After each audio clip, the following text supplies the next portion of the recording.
साम एक किसान कविता का अध्ययन करेंगे। इसके कवि हैं सर्वेश्वर दयाल सक्सेना जी। तो आइए कवि परिचय के बारे में जानते हैं। सर्वेश्वर दयाल सक्सेना जी हिंदी के प्रसिद्ध कवि और साहित्यकार थे। जब उन्होंने दिनमान का कार्यभार संभाला तब समसामयिक पत्रकारिता के समक्ष उपस्थित चुनौतियों को उन्होंने समझा और सामाजिक चेतना जगाने के लिए उन्होंने अपना अनुकरणीय योगदान दिया। सर्वेश्वर मानते थे कि जिस देश के पास समृद्ध बाल साहित्य नहीं है उसका भविष्य उज्जवल नहीं है। इसी के साथ इनकी कुछ पंक्तियां हैं। हम कहीं और चले जाते हैं अपनी धुन में, रास्ता है कि कहीं और चला जाता है।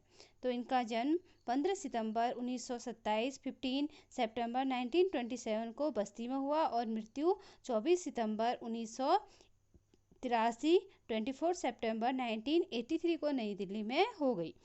इनको भारत की राष्ट्रीयता प्राप्त थी। पुरस्कार साहित्य अकादमी पुरस्कार इन्होंने प्राप्त किया था। इनकी पुस्तकों में बकरी, हवालात एकांकी संग्रह, कविताएं संग्रह 2 और ज़्यादा शिक्षा इन्होंने इलाहाबाद विश्वविद्यालय और बनारस विश्वविद्यालय से शिक्षा प्राप्त की।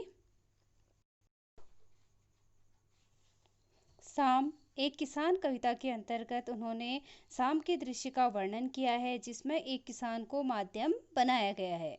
इसके अंतर्गत कवि ने बहुत ही सुंदर वर्णन किया है। उन्होंने जो कविता लिखी है वह इस प्रकार है। आकाश का साफा बात कर, सूरज की चिलम खींचता, बैठा है पहाड़, घुटनों पर है नदी चादर सी, साथ ही दहक रही है, पास ही दहक रही है प्लास के जंगल की अंगीठी, अंधकार दूर पूर्व में सिमटा बैठा है भेड़ों के गले सा। तो इसके कठिन शब्दों को देख लेते हैं हम। सबसे पहले इसके अंतर्गत कठिन शब्द है पहला साफा। तो साफा का अर्थ होता है पगड़ी। इसके अलावा दूसरा कठिन शब्द है दहक रही। तो दहक रही, दहकना का अर्थ होता है सुलग रही।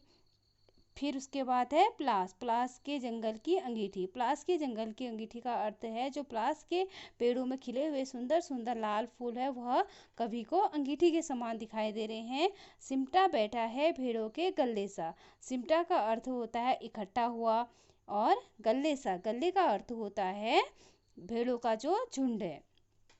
तो इन पंक्तियों में कवि कहते हैं कि जो सामने एक पहाड़ है वह एक किसान जैसा दिखाई दे रहा है जिसके सर पर जो पगड़ी है वह आकाश की पगड़ी पहनी है उसने, और उसके पास ही एक सूरज है। शाम के दृश्य में जो सूरज है वह ऐसा दिख रहा है कि जैसे वह कोई चिलम है, कोई हुक्का है जिसको किसान खींच रहा है, और वह पहाड़ बैठा है, वह पहाड़ को एक किसान माना गया है।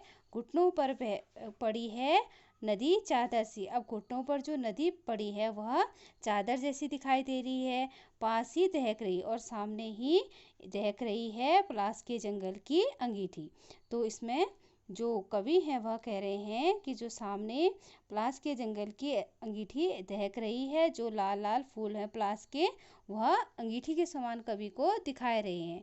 इसके अलावा कवि कहते हैं कि जो सामने पेड़ हैं वहाँ पे प्लास के वह अंगीठी के जैसे दिखाई दे रहे हैं, और साथ ही जो पूर्व दिशा में जो भेड़ों का झुंड है वह भेड़ों का झुंड उनको जो अंधकार पूर्व दिशा में से हट गया है, अर्थात जब सूर्य पूर्व दिशा से शाम होते होते पश्चिम दिशा में डूबता है तो पूर्व दिशा में कवि को जो अंधकार है वह भेड़ों के झुंड सा उनको दिखाई दे रहा है।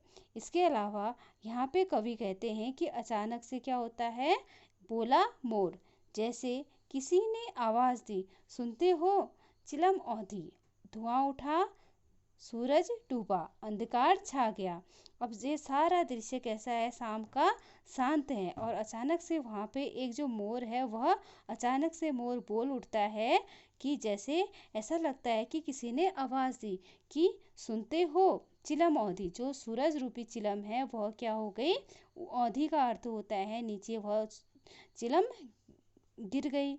अब चिलम गिरी तो क्या हो गया, वहाँ पे धुआं जैसा उठने लगा, और इसके साथ ही सूरज क्या होता है, डूब जाता है और चारों ओर अंधकार छा जाता है, अर्थात शाम हो जाती है।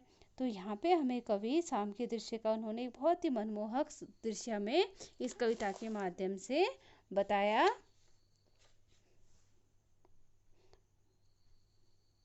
तो आज के लिए इतना ही, धन्यवाद।